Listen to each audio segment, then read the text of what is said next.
Hello student, मैं पुष्पेंद्र सिंह आज एक नए वीडियो के साथ। और इस वीडियो में हम पढ़ेंगे क्लास 5th हिंदी का चैप्टर 2 फसलों का त्यौहार, द फेस्टिवल ऑफ क्रॉप्स। तो जैसे शीर्षक के द्वारा ही पता चलता है कि इसमें हम फसलों के बारे में पढ़ने वाले हैं। तो कौन कौन से फसल कब होते हैं और जब ये फसलों की कटाई होती है तो इनके लिए हमारे किसान लोग कुछ त्यौहार मनाते हैं। तो उसी त्यौहार के बारे में हम पढ़ेंगे। कुछ फसलें होती हैं जैसे रबी की एवं खरीफ की। तो रबी की फसल कौन कौन से हो गए, जैसे चने, गेहूँ। एवं खरीफ की फसल सोयाबीन, मकई, धान, ये खरीफ की फसलें हो गई। तो किसान जब ये फसल उगते हैं और इनकी कटाई जब होती है तो किसान फसलों की कटाई को त्यौहार के रूप में मनाते हैं।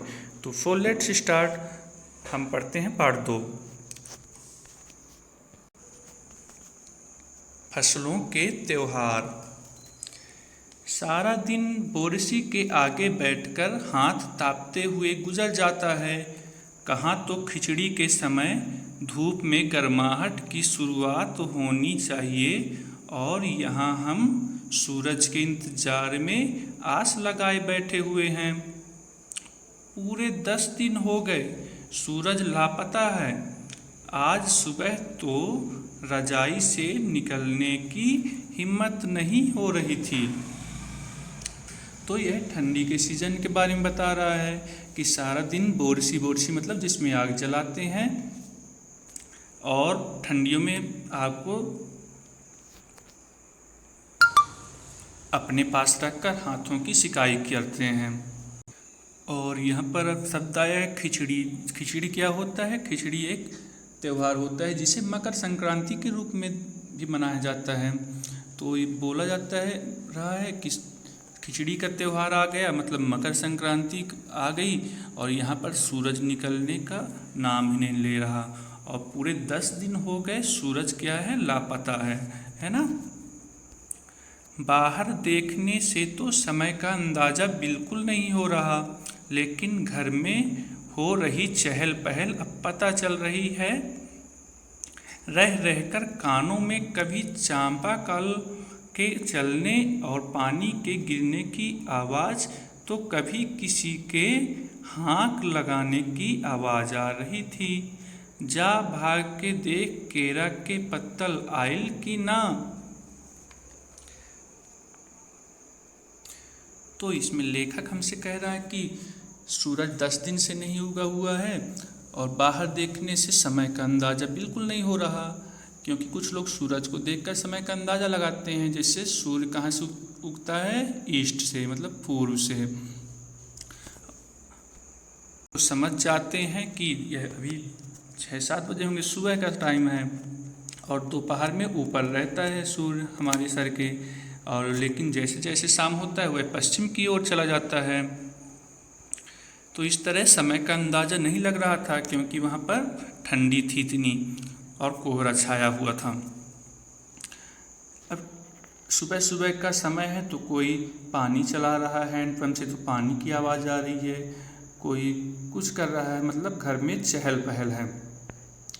तो इतने में आवाज़ आती है कि जा भाग के देख केरा के पत्तल आइल की ना। मतलब यह एक ग्रामीण भाषा है और उस लेखक को कहा जा रहा है कि जाकर देखो कि केरा के पत्ता आ गया है कि नहीं।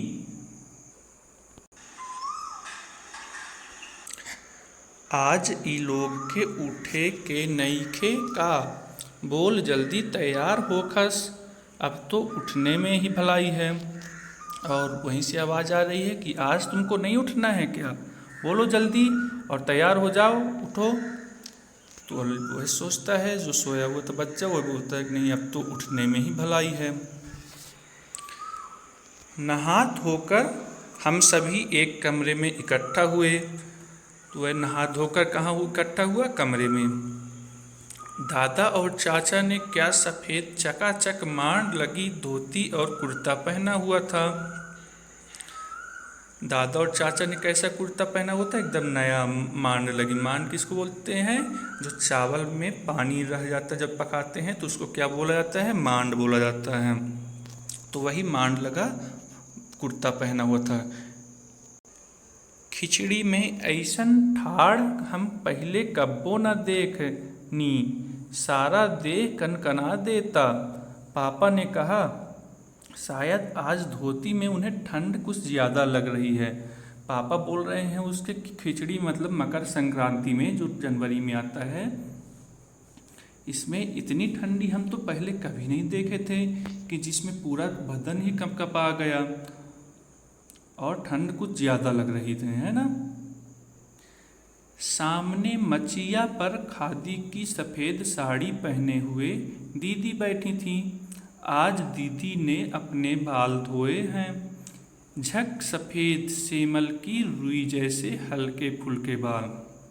और उसकी दीदी कहाँ पर बैठी हुई थी? मचिया पर। मचिया मतलब होता है खाट। खाट पर दीदी बैठी थी और दीदी ने आज अपने बाल धोए हैं। बाल धुलने पर हल्का हो जाता है ना, वैसे ही बोला गया है कि बाल धुली हैं और यह बाल सेमल की रुई जैसे हल्के फुल्के दिख रहे हैं। गौर से देखने पर भी एक काला बाल नजर नहीं आता। उसकी दीदी की बाल कैसी थी? पूरी सफ़ेद थी। अब बोल रहा है यहाँ पर कि अच्छे से देखो, फिर भी काला बाल एक भी नजर नहीं आ रहा था। बिल्कुल धुली धुली सी लग रही है दीदी।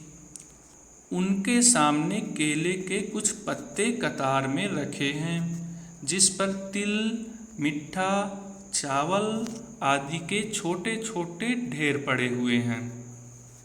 हमें बारी बारी से उन सभी चीज़ों को छूने और प्रणाम करने के लिए कहा गया। जब सबने ऐसा कर लिया तो उन सभी चीज़ों को एक जगह इकट्ठा करके दान दे दिया गया। लेखक कह रहा है कि सामने पत्तल पर क्या रखा हुआ है? मिठा, गुड़, चावल, तिल। और ये कहाँ चढ़ाया जाता है? जब पोंगल, मकर संक्रांति में, और जिसे हम खिचड़ी के नाम से भी जानते हैं।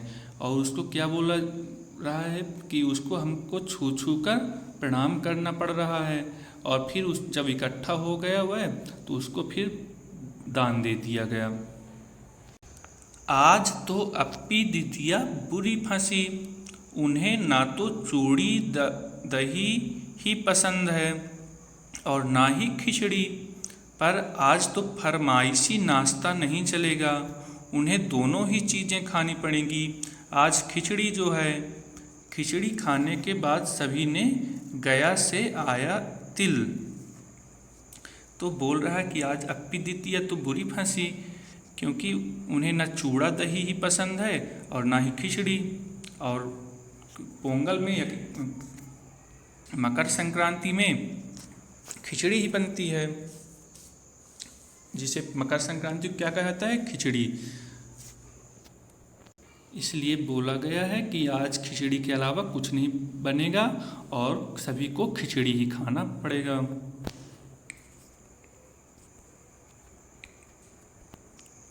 गुड़ और चीनी के तिलकुट को बड़े चाव से खाया। खाते खाते मैं सोच रही थी कि कितनी अलग है ना यह खिचड़ी जो अभी हम मना रहे हैं। तो क्या क्या खाते हैं? गुड़ और तिल। और इनको खाकर वह सोच रही है कि अरे ये तो बहुत अलग है।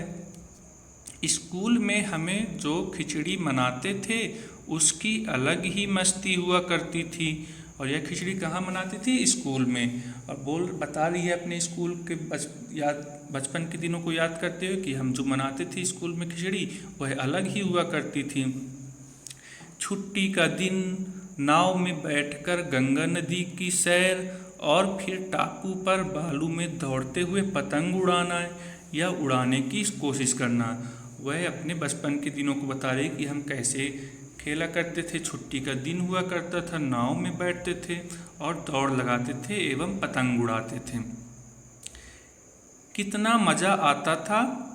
इधर हम पतंग उड़ाते थे और वहीं थोड़ी दूर पर गुरुजी विमला दीदा आनंद जी झिलमिट भैया सब मिलकर ईंट से बने चूल्हे पर बड़े बड़े कड़ाहों में खिचड़ी बनाते थे। और वह अपने बचपन को दिनों को याद करती हुई बोलती है कि हम यहाँ पर पतंग उड़ाया करते थे और गुरुजी लोग और एवं दीदी लोग वहाँ पर बड़े बड़े ईंटों से जो चूल्हे बनाते हैं उनमें खिचड़ियाँ बनाते थे। हम भी बीच बीच में अपनी पतंगों को सुस्ताने का मौका देते हुए मटर और प्याज छीलने बैठ जाते। वैसे खिचड़ी फिर दोबारा खाने को नहीं मिली। वाकई ढंग कैसा भी हो पर है ये खुशी का त्यौहार। बोल रही है कि वो ऐसी खिचड़ियाँ हम बात पहले अब खाने को नहीं मिल रही हैं, और बता रही कि चाहे ढंग मतलब कैसा भी हो लेकिन उस तरह की खुशियाँ जो पहले मिलती थी वो अब नहीं मिलती हैं। लेकिन यह तो सब खुशियों का त्यौहार है। जनवरी माह के मध्य में भारत के लगभग सभी प्रांतों में फसलों से जुड़ा कोई न कोई त्यौहार मनाया जाता है। तो बोला जा रहा है कि जनवरी महीने में के बीच में सभी प्रांतों में फसलों से जुड़ा कोई न कोई त्यौहार मनाते हैं, है ना। कोई फसलों के तैयार हो जाने पर खुशी बांटता है तो कुछ लोग इस उम्मीद में खुश होते हैं कि अब पाला कम होगा। सूरज की गर्मी बढ़ने से खेतों में खड़ी फसल तेजी से बढ़ेगी। कुछ लोग ठंडी कम होने से खुश होते हैं, और कुछ लोग क्यों खुश होते हैं? क्योंकि उनकी फसल बढ़ेगी। सूरज की गर्मी बढ़ेगी जैसे जैसे, वैसे ही उनकी फसलों भी बढ़ेंगी। सभी प्रांतों और इलाकों का अपना रंग और अपना ढंग नज़र आता है। इस दिन सब लोग अच्छी पैदावार की उम्मीद और फसलों के घर में आने की खुशी का इजहार करते हैं। उत्तर प्रदेश, बिहार, मध्य प्रदेश में मकर संक्रांति या तिल संक्रांत, असम में बिहू, केरल में ओणम, तमिलनाडु में पोंगल, पंजाब में लोहड़ी, झारखंड में सरहुल, गुजरात में पतंग का पर्व सभी खेती और फसलों से जुड़े त्यौहार हैं। तो यह सभी राज्यों का त्यौहार है। हमें बता रहा है कि कौन कौन से राज्यों में कौन कौन से त्यौहार मनाए जाते हैं, क्योंकि फसलों से लगभग सभी राज्य जुड़े हुए हैं और सभी राज्य इन फसलों के आने की खुशी में अपना अपना त्यौहार मनाते हैं, है ना। इन्हें जनवरी से मध्य अप्रैल तक अलग अलग समय मनाया जाता है। और इन फसलों के त्योहारों को कब मनाया जाता है? जनवरी से अप्रैल तक। और अलग अलग राज्य अपने अपने हिसाब से अपने अपने त्यौहार मनाते हैं। जैसे गुजरात में पतंग उड़ाया जाता है, कहीं पर तिल और खिचड़ी बनाई जाती है। अब झारखंड का देखते हैं। झारखंड में सरहुल बड़े जोशो खरोश के साथ मनाया जाता है। 4 दिनों तक इसका जश्न चलता रहता है। झारखंड में क्या मनाया जाता है? सरहुल। और यह कितने दिनों तक चलता है? 4 दिन तक इसका जश्न चलता है। अलग अलग जनजातियां इसे अलग अलग समय में मनाती हैं। इस त्यौहार को कौन सी जनजातियां? अलग अलग सी जनजातियां अलग अलग समय में मनाती हैं। जैसे संथाल लोग फरवरी मार्च में। संथाल एक क्या है? जनजाति है। और ये कब मनाई जाती है अपनी त्यौहार? फरवरी एंड मार्च में। तो ओरांव लोग इसे मार्च अप्रैल में मनाते हैं। और ओरांव जनजाति इसे कब मनाए जाते हैं? मार्च और अप्रैल में। आदिवासी आम तौर पर प्रकृति की पूजा करते हैं। आदिवासी किसकी पूजा करते हैं? प्रकृति की। सरहुल के दिन विशेष रूप से साल के पेड़ की पूजा की जाती है। यही समय है जब साल के पेड़ों में फूल आने लगते हैं और मौसम बहुत ही खुशनुमा हो जाता है। स्त्री पुरुष दोनों ही ढोल मंजीरे लेकर रात भर नाचते गाते हैं। तो अलग अलग जनजाति अलग अलग समय में त्यौहार मनाते हैं ना। सरहुल लोग विशेष रूप से साल की पूजा करते हैं। किसकी पूजा करते हैं? साल की। क्यों करते हैं? क्योंकि साल के पेड़ों में फूल आने लगते हैं। क्योंकि इसी सीजन में साल के पेड़ों में फूल आते हैं। तो आज ये हमारा वीडियो अभी यहीं तक। चूँकि यह वीडियो बहुत लंबा है तो इसमें हम एक पार्ट 2 बनाएंगे, और इसमें पार्ट 2 में हम और भी इससे के आगे का लोक कथा जानेंगे और पता करेंगे कौन कौन से त्यौहार कैसे मनाए जाते हैं। तमिलनाडु में मकर संक्रांति या फसलों से जुड़ा त्यौहार पोंगल के रूप में मनाया जाता है। कौन कौन से खेल खेले जाते हैं त्यौहार में। तो बने रहिए हमारे पार्ट 2 वीडियो में, जिसे हम अपने अगले वीडियो में लेकर आएंगे। तब तक के लिए धन्यवाद।